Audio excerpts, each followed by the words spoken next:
Assalamualaikum warahmatullahi wabarakatuh. Perkenalkan, nama saya Nida Famulyari dengan NIM 19214020. Di sini saya akan menjelaskan tentang manajemen ruang lingkup proyek pengembangan sistem informasi smart PPKD untuk meningkatkan kualitas pelayanan di Pusat Pelatihan Kerja Daerah di Jakarta Barat. Di sini penulisnya yaitu Edi Pramono yang dan di sini dengan makul keamanan jaringan informasi di Prodi Teknik Elektro dan di Universitas Indonesia. Dan di sini ada linknya edi.pramono@ui.ac.id dan dosennya Dr. Insinyur Iwan Krisnadi MPA.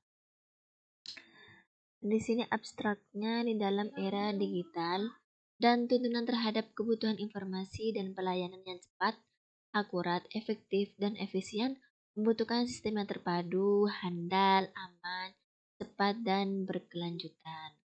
Tak terkecuali di lembaga pelatihan kerja seperti di Pusat Pelatihan Kerja Daerah atau PPKD yang kita bahas, yang menjadikan judul ini. Pertama, pendahuluan. Saat ini sudah tidak bisa dipungkiri bahwa penggunaan HP, tablet, laptop, personal komputer sudah sangat menjamur, pesat, dan masif di hampir semua kalangan masyarakat. Hal ini mendorong permintaan masyarakat terhadap informasi layanan-layanan publik semakin bukan hanya sekedar adanya akses terhadap informasi, tetapi juga dapat diakses dengan cepat, mudah, dan bisa dilakukan secara mobil. Artinya di sini penggunaan HP, tablet, dan laptop itu sudah menjadi lumrah di kalangan masyarakat dan sangat mudah untuk dipergunakannya dan bisa memudahkan pekerjaan-pekerjaan atau membantu pekerjaan-pekerjaan manusia. Asal penggunaannya itu dalam segi positif. Tergantung dari orangnya. Dan dengan adanya sistem informasi smart atau PPKD ini, diharapkan pelayanan menjadi lebih cepat. Masyarakat tidak harus datang ke kantor untuk mendaftar karena bisa dilakukan secara online. Dan sekarang itu sudah zamannya online. Jadinya di PPKD ini menjalankan sistem seperti itu. Dan yang kedua yaitu kajian pustaka. Di manajemen proyek, manajemen sebagai sebuah proses perencanaan, pengorganisasian, pengkoordinasian, dan pengontrolan sumber daya untuk mencapai sasaran secara efektif dan efisien. Seperti itu. Dan yang kedua, project scope management atau manajemen ruang lingkup proyek. Scope meliputi semua pekerjaan yang terkait pada proses untuk menyelesaikan tujuan proyek atau untuk menghasilkan produk proyek. Manajemen scope ini meliputi proses mendefinisikan dan mengendalikan pekerjaan-pekerjaan apa saja yang termasuk dalam proyek dan pekerjaan-pekerjaan apa saja yang tidak termasuk dalam proyek. Yang di sini gambar tahapan-tahapan proses dalam project scope management. Dan bisa dilihat gambarnya di sini. Dan yang selanjutnya yaitu sistem informasi. Di sini sistem informasi adalah kombinasi dari teknologi informasi dan aktivitas orang yang menggunakan teknologi itu untuk mendukung operasi dan manajemen. Dalam arti yang sangat luas, yaitu istilah sistem informasi yang sering digunakan merujuk kepada interaksi antara orang, proses algoritmik, data, dan teknologi. Dalam pengertian ini, ya istilah ini digunakan untuk merujuk tidak hanya pada penggunaan organisasi teknologi informasi dan komunikasi atau bisa TIK, tetapi juga untuk cara di mana orang berinteraksi dengan teknologi ini dalam mendukung proses. Dan yang selanjutnya itu pengembangan sistem informasi di sini. Pengembangan sistem merupakan tindakan mengubah, menggantikan atau menyusun kembali sistem lama menjadi sistem yang baru, baik secara sebagian maupun keseluruhan, untuk memperbaiki sistem yang selama ini berjalan atau yang telah ada. Berikut ini, untuk menjadikan sistem informasi baru yang lebih baik diperlukan dukungan perangkat teknologi informasi. Yang pertama yaitu metodologi pengembangan sistem informasi,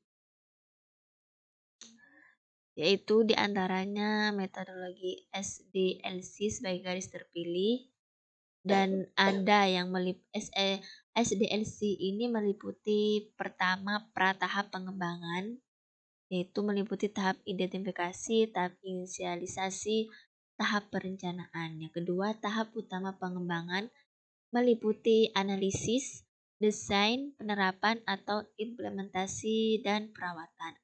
Dan yang ketiga, pasca tahap pengembangan meliputi evaluasi. Di sini gambar metodologi SDLC sebagai garis terpilih.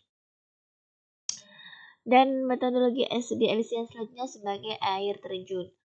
Di sini meliputi dari 5 tahap pengembangan, meliputi yang pertama perencanaan, 2 analisis, 3 desain, 4 penerapan, dan yang terakhir yaitu perawatan.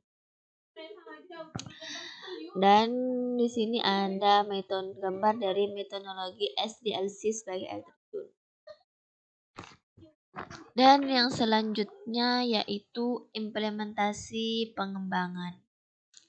Tahap implementasi adalah tahap di mana desain sistem dibentuk menjadi suatu kode yang siap untuk dioperasikan. Langkah-langkahnya pada tahap ini adalah 1. Merencanakan implementasi, 2. Melakukan kegiatan implementasi yang meliputi mendapatkan atau milih sumber daya hardware dan software, menyiapkan database, dan pengujian atau pengetesan sistem. Dan yang ketiga yaitu menyiapkan fasilitas fisik. Yang keempat, menyiapkan personel. Dan yang kelima, melakukan simulasi.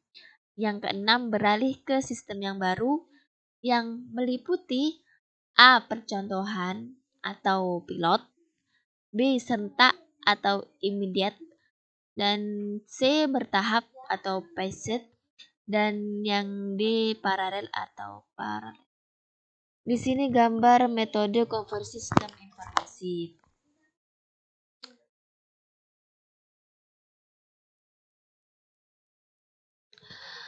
Yang kegiatan yang dilakukan dalam tahap implementasi ini adalah pertama programming dan testing. Yang tujuannya mengkonversikan perancangan logikal ke dalam kegiatan operasi coding dengan menggunakan bahasa programan tertentu dan mengetes semua program serta memastikan semua fungsi atau modul program dapat berjalan secara benar dan menghasilkan coding program dan spesifikasi program. Dan 2. Training, dan yang terakhir yaitu sistem changeover. Perencanaan kegiatan implementasi. Yang pertama, melakukan kegiatan implementasi. 2. Menyiapkan fasilitas fisik. 3. Menyiapkan personel. 4. Melakukan simulasi. 5. Beralih ke sistem yang baru sesuai pendekatan yang telah dipilih. Nomor 2. Personil pengembangan sistem informasi. Pertama, analisis. Yang kedua, programmer. Ketiga, personil sistem lain. Penggunaan sistem atau user. Yang selanjutnya, Smart PPKD. Smart PPKD ini menjalankan fungsi sebagai berikut. Bisa dibaca A sampai U. Salah satunya ya penyusunan rencana strategis dan rencana kerja dan anggaran PPKD. Dan PPKD ini sebagaimana dimaksud terdiri dari PPKD Jakarta Pusat, Jakarta Barat, Jakarta Utara, Jakarta Timur, dan Jakarta